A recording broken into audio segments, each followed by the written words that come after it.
नमस्कार दोस्तों, जय जोहार। मैं कौशल तिवारी और बिहनिया संझा में आपका स्वागत है।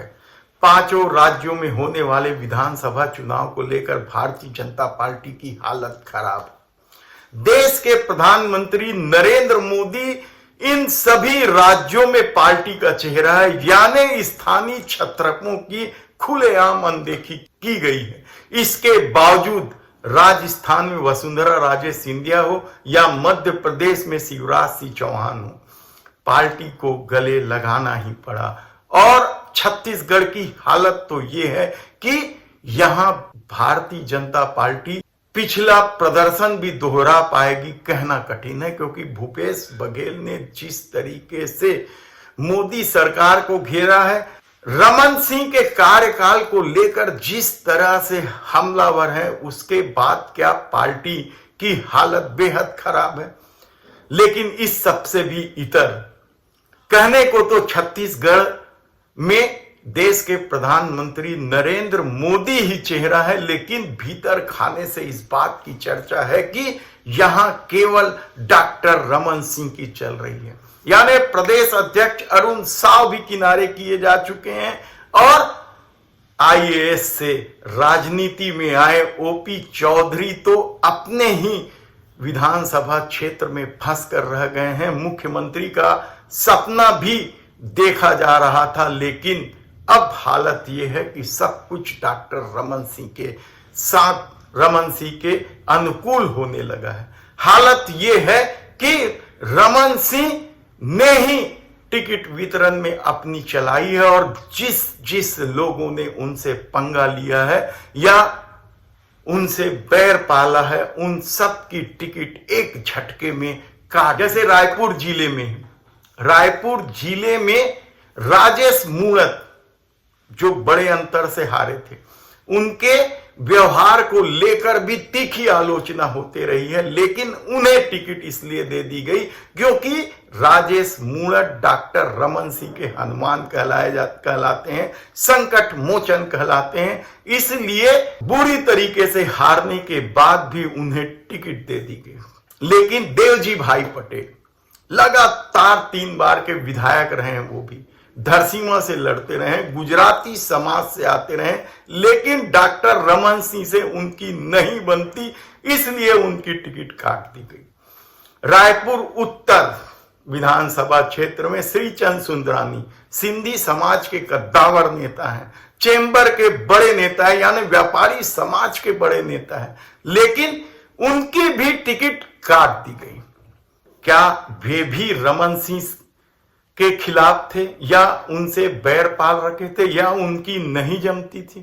राजीव अग्रवाल बड़े नेता भारतीय जनता पार्टी के हैं, हालांकि वे अभी तक पार्षद चुनाव भी नहीं जीत पाए हैं। 2 बार उन्हें टिकट मिली और दोनों बार पार्षद चुनाव में हार का सामना करना पड़ा। तो क्या उनकी टिकट भी रमन सिंह से नहीं बनने की वजह से नहीं दी गई?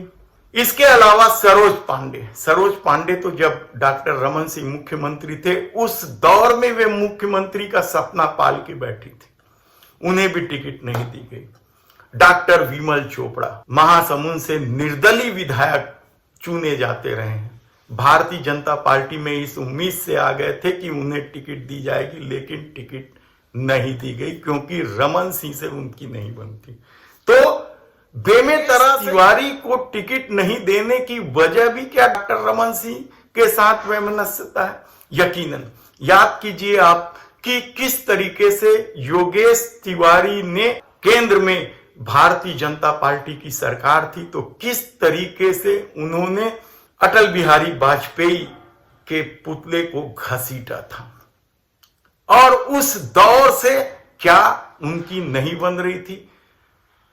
लेकिन योगेश तिवारी बड़े ताम झाम के साथ भारतीय जनता पार्टी में चले आए थे, लेकिन उन्हें भी टिकट नहीं दी गई। अब योगेश तिवारी क्या करेंगे? पिछला चुनाव वे जोगी कांग्रेस से लड़ चुके हैं, उससे पहले कांग्रेस की टिकट से रायपुर दक्षिण से चुनाव लड़ चुके हैं और अब किसान नेता के रूप में बेमेतरा में चर्चित थे।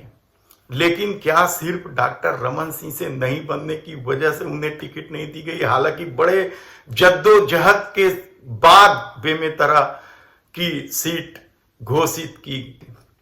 इसी तरीके से गणेश शंकर मिश्रा जीवन भर गांधीवादी बने रहे, यहां तक कि जब कलेक्टर और कमिश्नर रहे तो कार्यालय जब खुलता था तब गांधी जी के भजन से खुलता था। वे भी इस लफेर में चले गए थे भारतीय जनता पार्टी में कि धरसींवा से उन्हें टिकट दे दी जाएगी, लेकिन उनकी भी टिकट काट दी गई।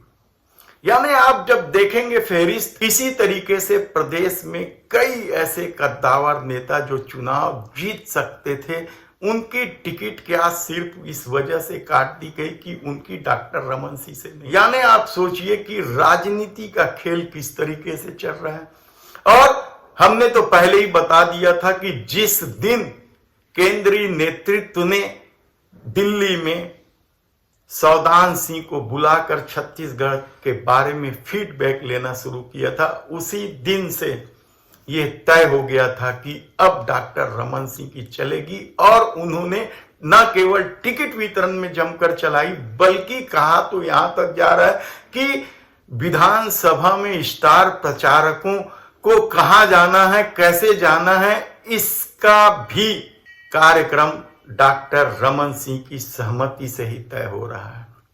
तब ऐसी परिस्थिति में जब छत्तीसगढ़ में भारतीय जनता पार्टी की हालत खराब है और डॉक्टर रमन सिंह पर घपले घोटालों के संगीन आरोप है, भाई भतीजावाद परिवारवाद के गंभीर आरोप है। पहले उन्होंने अपने बेटे को टिकट देकर सांसद बनवाया था और इस चुनाव में भी उन्होंने अपने भांजे भांजी को टिकट दे दिया। ऐसी परिस्थिति में कार्यकर्ता किस तरीके से काम करेंगे? और जो लोग बागी हो रहे हैं, जबरदस्त तरीके से बागी हो रहे हैं, क्या उन लोगों को पार्टी रोक पाएगी? कहना कठिन है। धन्यवाद।